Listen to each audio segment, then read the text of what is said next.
Our next story is Did I Ever Tell You How Lucky You Are? It's by Dr. Seuss. And the reason I'm sharing this one is it's one of my favorite stories. And the history of this book is that this book I got for my 5th birthday. And I want to share it with you because it's a book that I've held on to since I was a little girl.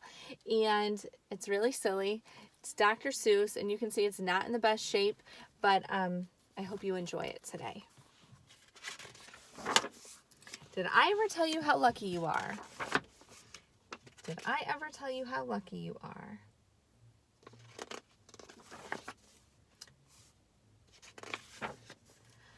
When I was quite young and quite small for my size, I met an old man in the desert of Dries, and he sang me a song I will never forget. At least, well, I haven't forgotten it yet.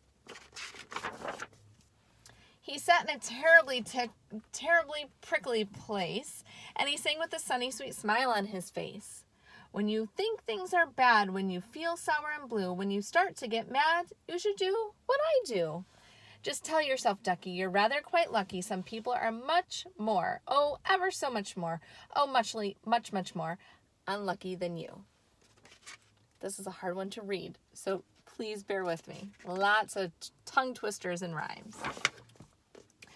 Be glad you don't work on the Bunglebug Bridge, and they're building across Boober Bay at Bum Ridge. It's a troublesome world. All the people who are in it are troubled with troubles almost every minute. You ought to be thankful a whole heaping lot for the places and people. You're lucky you're not.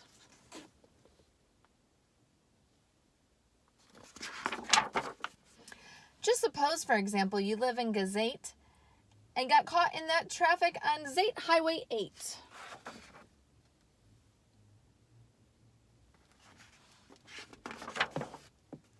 Or suppose for an instance you lived in Gazer with your bedroom up here and the bathroom up there.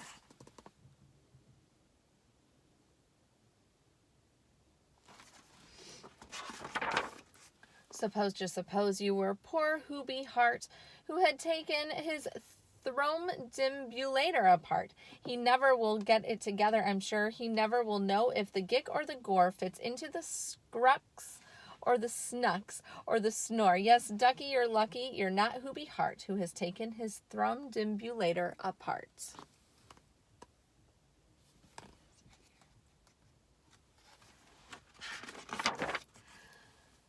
Think you work too hard? Think of poor Allie Sard. He has to mow grass in his uncle's backyard, and it's quick-growing grass, and it grows as he mows it. The faster he mows it, the faster he grows it. And all that his stingy old uncle will pay for his shoving that mower around in that hay is the piffless pay of $2 a day, and Allie can't live on such piffless pay.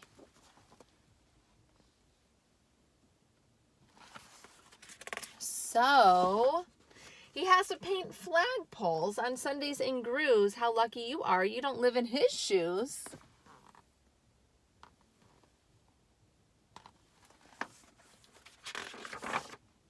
And poor Mr. Bix. Every morning at 6, poor Mr. Bix has his bouffant to fix.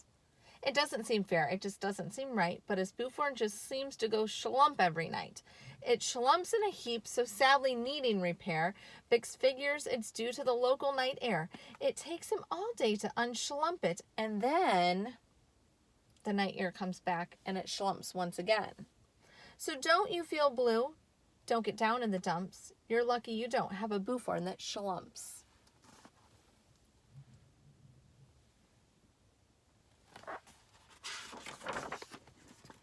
And while you're at it, consider the schlots, the crumple-horned, web-footed, green-bearded schlots, whose tail is entailed with unsolvable knots. If he isn't muchly more worse off than you, I'll eat my umbrella. That's just what I'll do.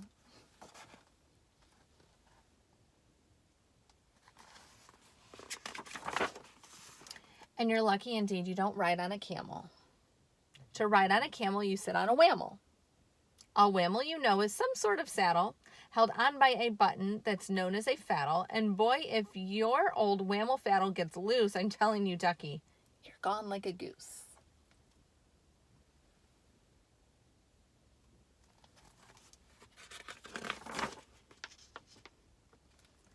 And poor Mr. Potter, T-crosser, I-dotter, he has to cross T's and he has to dot I's in an I&T factory out in Van Nuys.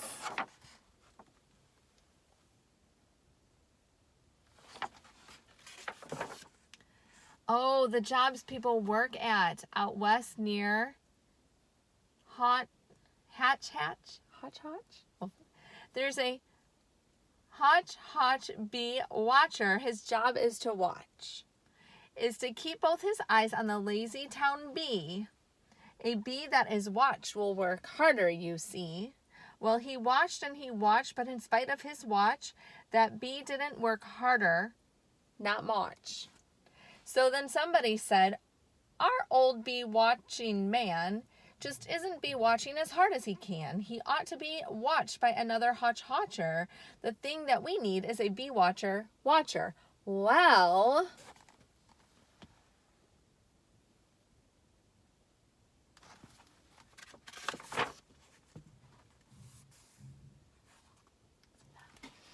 the bee watcher watched the bee watcher. He didn't watch well, so another Hotch-Hotcher had to come in as a watcher. Watcher. And today all the Hotchers who live in Hotch-Hotch are watching on watching on watching the watcher who's watching that bee. You're not a Hotch watcher. You're lucky, you see. Whew, that was hard. Oh, this one is not in good shape. Don't do this to books. And how fortunate you're not Professor DeBreeze, who has spent the past 32 years, if you please, trying to teach Irish ducks how to read Javanese.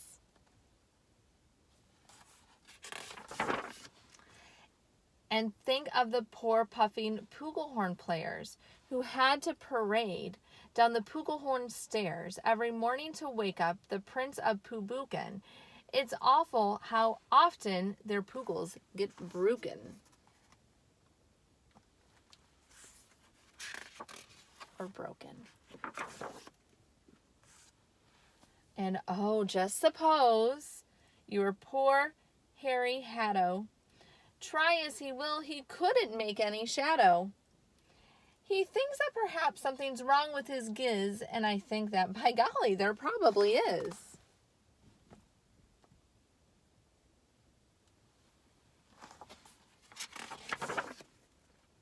And the brothers Bazoo, the poor brothers Bazoo, suppose your hair grew like theirs happened to do. If you think you're unlucky, I'm telling you, ducky, some people are muchly, oh, ever so muchly more unlucky than you. And suppose that you live in the forest in France, where the average young person just hasn't a chance to escape from the frivolous pants-eating plants. But your pants are safe, you're a fortunate guy. You ought to be shouting, how lucky am I? And speaking of plants, you should be greatly glad-ish. You're not Farmer Falkenberg's 17th radish. See it. See the radish. And you're so lucky you're not Gucky Gown, who lives by himself 90 miles out of town in the ruins of Ronk. Ronk is rather run down.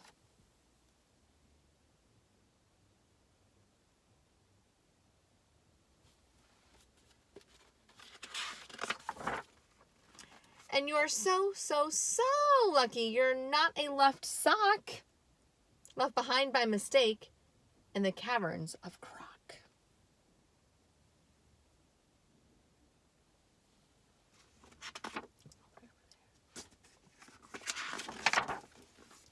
Thank goodness for all of the things you are not. Thank goodness you're not something someone forgot and left all alone in some punkerish place, like a rusty tin coat hanger hanging in space.